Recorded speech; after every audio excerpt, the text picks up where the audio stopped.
अस्सलाम वालेकुम and good evening. मैं हूं आपकी मेज़बान सना हारून। नाज़रीन, आज हम जिस साने पर बात करने जा रहे हैं वो सिर्फ एक इमारत में लगने वाली आग नहीं थी। ये कराची के जिंदा जलने की दास्तान है।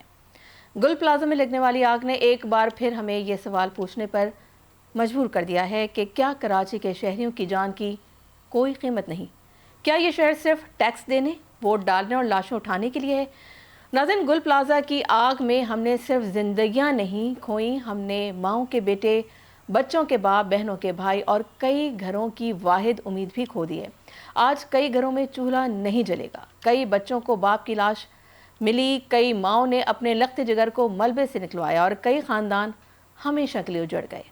हम मुतासर ख़ानदानों के दुख में बराबर के शरीक हैं। हम उनके गम को सलाम पेश करते हैं, उनके सब्र को सलाम पेश करते हैं और उनके ज़ख्मों पर मरहम रखने के बजाय नमक छिड़कने वाले निज़ाम पर लानत भेजते हैं।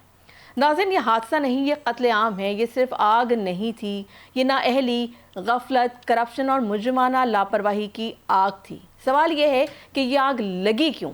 फायर सेफ्टी का निज़ाम कहाँ था? एमरजेंसी रिस्पांस कहाँ था? फायर ब्रिगेड वक्त पर क्यों नहीं पहुंची? रेस्क्यू ऑपरेशन सुस्त, नाकाफ़ी और बेतरतीब क्यों था? और सबसे अहम सवाल, आखिर कब तक कराची के शहरी इसी तरह जिंदा जलते रहेंगे?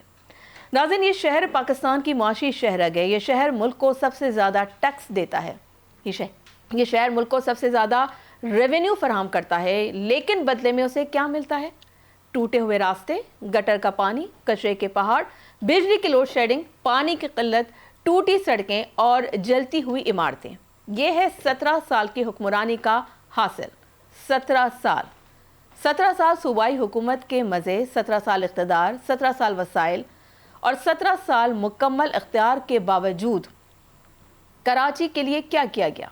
ना जदीद फायर सिस्टम, ना इमरजेंसी रिस्पांस यूनिट, ना बिल्डिंग सेफ्टी कोड का निफाज किया गया, ना पुरानी इमारतों की इंस्पेक्शन की गई, ना एग्जिट प्लान, ना फायर अलार्म सिस्टम, ना स्प्रिंकलर सिस्टम। बस फाइलें हमने देखी, बस कमीशन बने, बस रिश्वत, बस मफादात। तो नाज़रीन, आखिर ये सब मंजरनामा है क्या? ये शहर यतीम क्यों है? इसका कोई वाली वारिस क्यों नहीं है? कराची से कौन सा जुर्म हो गया है जिसकी सज़ा उसे रोज़ दी जा रही है? सूबाई हुकूमत की अगर बात करें तो सूबाई हुकूमत ने 17 साल में एक भी आलमी मियार का फायर फाइटिंग यूनिट बनाया? क्या एक भी मरबूत एमरजेंसी नेटवर्क तश्कील दिया? क्या एक भी जामे ऑडिट सिस्टम नाफिज किया? जवाब वाज़ेह है, नहीं। क्योंकि हुक्मरानों की तरजीह शहरी नहीं है, कमीशन है, करप्शन है, ज़मीनें हैं, प्लॉट हैं, ठेके हैं और इक़्तिदार है। और इस गफलत की कीमत कराची अपने लहू से अदा कर रहा है।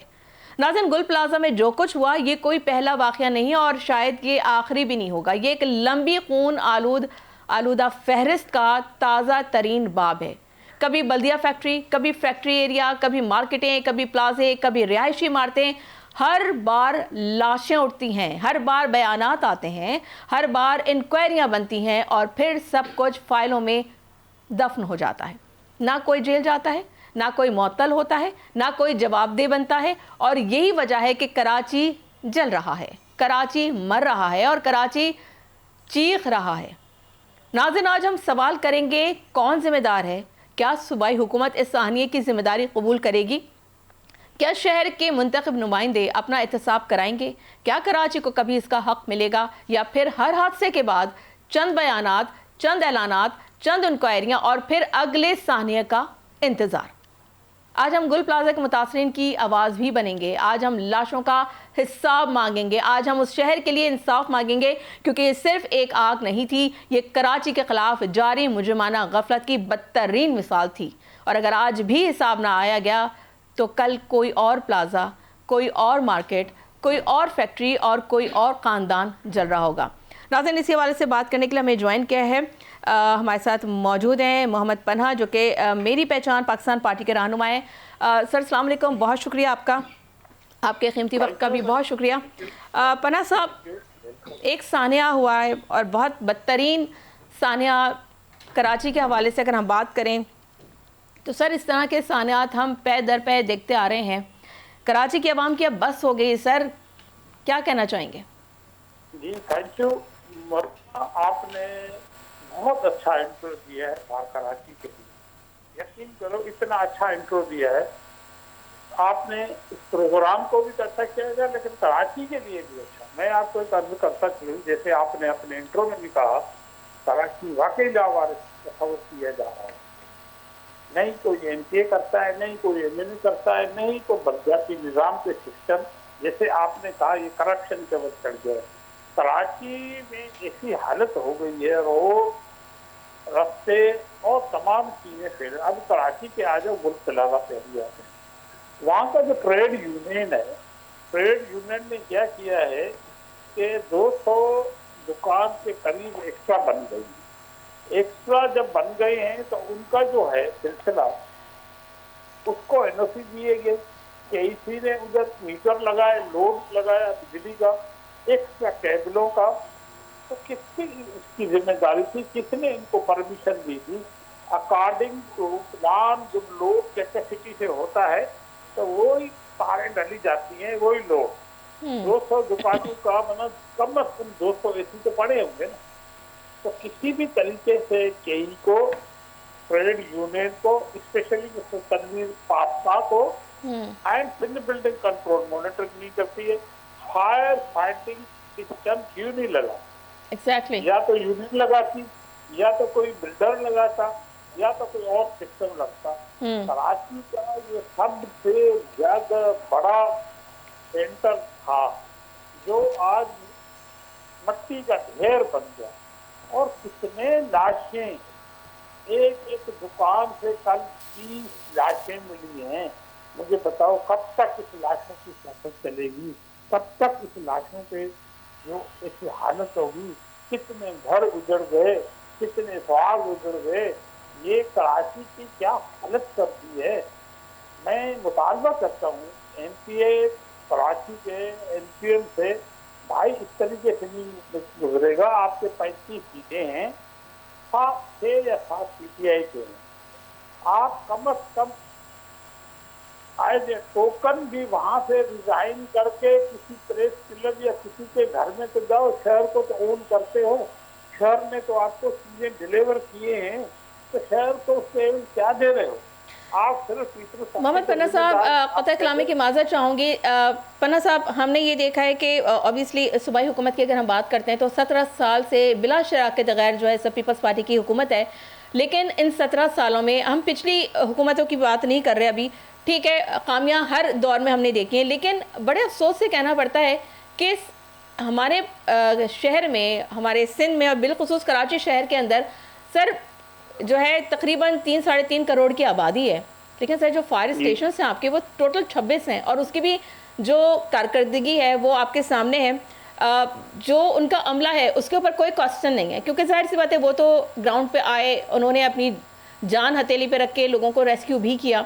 लेकिन सर बात वही वाली है, जब आप इक्विप्ड नहीं हैं, आप फुली इक्विप्ड नहीं हैं, आपकी जो फायर ब्रिगेड की गाड़ियाँ हैं उसमें पानी का मसला, ठीक है, आपके पास ऐसा लग रहा है हम 18वीं सदी में जी रहे हैं कि वो पानी से आग बुझती है, उनके पास पानी के अलावा कोई और दूसरी चीज़ नहीं थी जिससे वो आग बुझाते हैं, फायर बॉल्स नहीं थी, दीगर और चीज़ें नहीं थी। और अगर हम रेस्क्यू टीमों की अगर बात करते हैं तो रेस्क्यू के अमले के पास वो फुली इक्विप्ड, उनके यूनिफॉर्म्स नहीं थे, उनके पास मास्क नहीं थे। तो सर ये तो वही वाली बात है ना कि आपने जंग में जो है उतार दिया लोगों को और कहा कि जी बगैर हथियार के जो है लड़ो, तो सर वो कैसे लड़ेंगे? वो कैसे उस आग पे काबू पा सकते थे जब वो फुली इक्विप्ड ही नहीं थे? आपकी बात 100% सही है। मैं ये कहता हूँ कि फायर सिस्टम के साथ साथ यहाँ पानी का, पीने का पानी नहीं है तो फायर फाइटिंग को कहाँ से लेके आएंगे कराची वाले? 15-17 साल से जो ये पाकिस्तान पीपल्स पार्टी की हुकूमत है जो क्लेम करते हैं उससे ज्यादा एमक्यूएम, मैं एमक्यूएम को इसलिए कहता हूँ कि ये एमक्यूएम कराची को ओन करती है एज ए स्टेक होल्डर, जो कि है भी सही। इन्होंने बायकाट भी किया, और अब मैं सबको कहता हूँ चलो पीपल्स पार्टी डिलीवर नहीं करती, प्रेसिडेंट हाउस में बैठ के डेवलपमेंट के बड़े बड़े प्रोग्राम दिखाए जाते हैं, उसके दूसरे दिन ये थानिया हो जाता है। तो क्या एक पार्टी हमें 17 साल में नहीं सीखा कि ये काम नहीं कर रही है, तो उसके अगेंस्ट हमने क्या लिया? मुझे एक बात मैं इसी एमपीए एमएनए से पूछता हूँ, ये तो अभी कोई हड़ताल तक नहीं की कि भाई 5 साल से रोड खुदे हुए हैं। मुझे तो ये लगता है फायर फाइटिंग का ये दूसरे किसी एक्सीडेंट से, क्योंकि तकरीबन प्रोजेक्ट सदर के जितने भी हैं ओवरलोड चल रहे हैं। रोड कैपेसिटी बैलेंस है ही नहीं। जब आपको मैं क्लियर बता दूं कि ये अल्लाह ना करे और हादसा होगा तो क्या होगा? कितने लाशें हम रिसीव करते रहेंगे, आग में जलाते रहेंगे। ठीक। मैं एमकेएम को भी कहता हूँ और पीपुल्स पार्टी को तो कहते तो हैं, लेकिन वो करते ही नहीं है। तो इसके लिए एक और साजिश तैयार हो गई है गुल प्लाजा के लिए। जब मैं इसको साजिश का लफ्ज बोल रहा हूँ, तो कुछ बिल्डर हजरात बड़े बड़े दावे करके उनको बड़े आदमी नाम नहीं लेते कि जी इनके 5 शेयर दे देते हैं, 7 अरब रुपए दे देते हैं, जख्मों में नमक। भाई अभी ये वक्त नहीं है शेयर परचेज का। अभी उन लोगों को पहले कम अज कम उनको को रिलीफ देने का और तरीका भी है।